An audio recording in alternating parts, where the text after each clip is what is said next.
Hi everyone, I am Rosana Angelica Padillo, and for today, I will be discussing my CDA or my critical discourse analysis on the fifth State of the Nation by our President Rodrigo Duterte last July 27, 2020.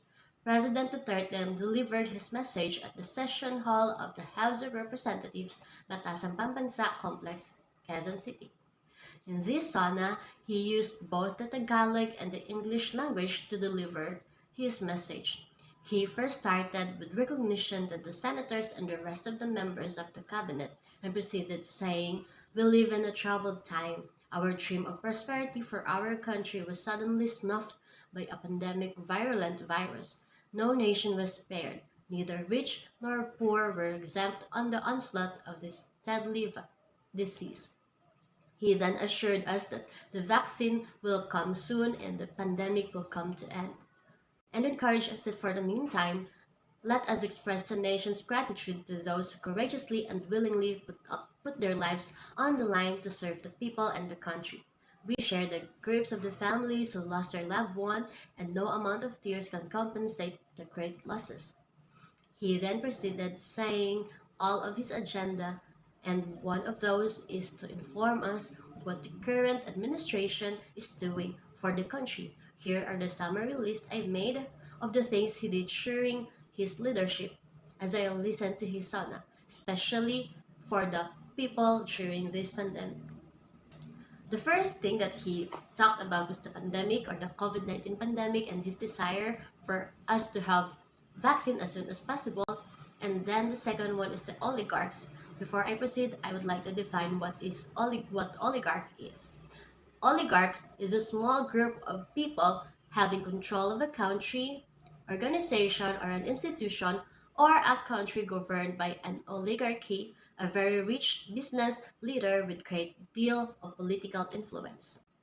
With him being accused by Senator Frank Drilon of oligarchy together with his sons and daughters, and with this accusation of political dynasty in line with the issue of the ABS-CBN branches. He then stated that media is a powerful tool in the hands of oligarchs like the Lopezes, who use their media outlets in their battles with political figures. He himself was a casualty of the Lopezes during the 2016 election. So I would like to give emphasis to what the president quoted. I will read. "In this regard, the word of former President Ramon Magsaysay ring fresh and relevant today as in the day they were said decades ago. He said, we need men of integrity and faith like Rizal and Del Pilar, men of action like Bonifacio, men of inflexible patriotism like Mabini. We need their zeal, their self-reliance, their capacity to work, their devotion to service, their ability to lose themselves in the common cause of building a nation. If we allow greed, self-interest, and ambition to rule us, then, as stated by one prominent physician, we will be left with nothing better than lesser evil instead of greater good." The president then added in his inaugural address 4 years ago, he said that no leader can succeed at anything of national importance or significance unless he has the cooperation and support of the people he is tasked to lead and sworn to serve. Indeed, leaders should always have this character, a heart of serving and protecting the country, not only being in the position for their own interest. We were told to obey the leaders of our country, but do they really deserve to be followed and to be respected? Hmm. Let's continue. Next is the Pantawid Pamilya Program for the affected families during this pandemic, the Malasakit Centers Act, that has proven to be of great help to our less fortunate citizens needing medical services through a one-stop platform in government hospitals. Sixth, Salary Standardization Law of 2019 that says increases the salary of civilian government workers with the hopes that this law will inspire our government workers to perform better and to encourage young, brilliant citizens to join public service. 7. The effects of the BBB program or the Build Deal Build program to our economy. 8. The diversity and inclusion program. This executive program number 100, establishing the diversity and inclusion programs as a national program of the government with the desire to end the discrimination of persons on the basis of age, disability, ethnicity, social, sexual orientation, and gender identity and expression, and other character traits. Then the president added his powerful remarks saying, "My administration always believed that freedom from illegal drugs, terrorism, corruption, and criminality is itself a human right." He even expressed his gratitude to all those who made possible the steady supply of food, water, and basic utilities to the household and the provision of basic social services and financial assistance to the people during this pandemic, and thanked that all the frontliners' dedication in the midst of this pandemic. He even highlighted the "Buhay Muna Bago ang Lahat" praise. 9. He ensured that there are many educational opportunities for those who still wanted to study, especially in this flexible learning setup. 10. To the tourism and recreation industries, which are among the hardest hit by a pandemic, they ensure to help the people to boost the economy by traveling locally. Local muna, once the necessary system are in place. 11. Until the COVID-19 vaccine is available, I will not allow the traditional face-to-face teaching and learning unless all risk of exposure and sickness are eliminated. I cannot and will not put to risk the health and lives of our students and teachers. He also stated that learnings through televisions is one way of reaching students. 12. He also mentioned that he made a plea to President Xi Jinping that if they have the vaccine, they can allow the Philippines to be one of the first, or if it is needed to buy it, that we will be granted credit so that we can normalize as fast as possible. 13. He also wanted the telecom services to do a better job, especially this time that we need a better connection. 14. The aim to increase access to healthcare services by continuously hiring and deploying more than 20,000 healthcare professionals.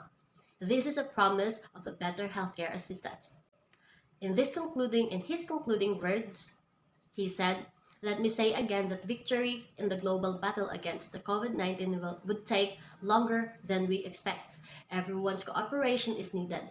I know that you, the Filipino people, have sacrificed a lot, but we have no other choice but to work together and to do even more.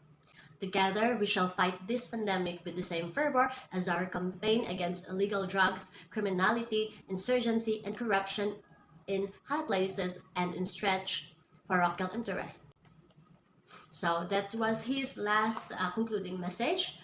So to me, being informed by the current government of the current country's progress is a recognition of our rights. It is our human rights to be informed of what is happening to our own country. We have the right to be informed of what's going on and what are the plans, especially with this pandemic.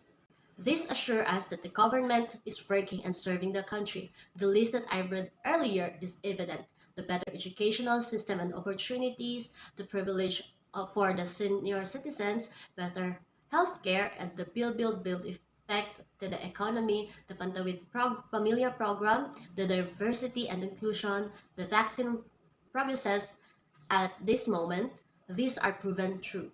We can clearly recognize the progress of this program. However, we've seen how the president experienced persecution to those who expressed their dismay with the ABS-CBN franchise denial. This has become the country's most talked about topic for a moment, in line together with the current pandemic situation. Many has turned their backs to the president, but the president stood firm. Reading again his statement, as what I read earlier, he said that no leader can succeed at anything of national importance or significance unless he has the operation and support of the people he is tasked to lead and support to serve.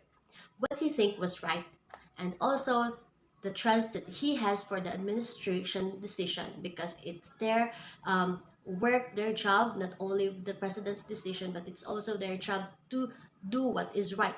He then added and cleared with a statement that as government worker, he is advising each and every Filipino that the government cannot do all of the things, all of the plans that they have without our help. We are the ones who trusted them for our country, and therefore we we will see how he will serve the country with integrity. Lastly, to me, there are always negative parts in every person, and if we keep on looking at their weakness instead of their strength and what he did to our country, we will never appreciate the things that he did. We will never be satisfied. We will keep looking for something, not only with the present leader, but also with the leaders to come. People will always have something to say. So that's all with my discussion, with my critical discourse analysis. I hope you learned something, and thank you so much for listening. Once again, I am Rosana Angelica Padillo, praying for your joy amid circumstances. God bless you.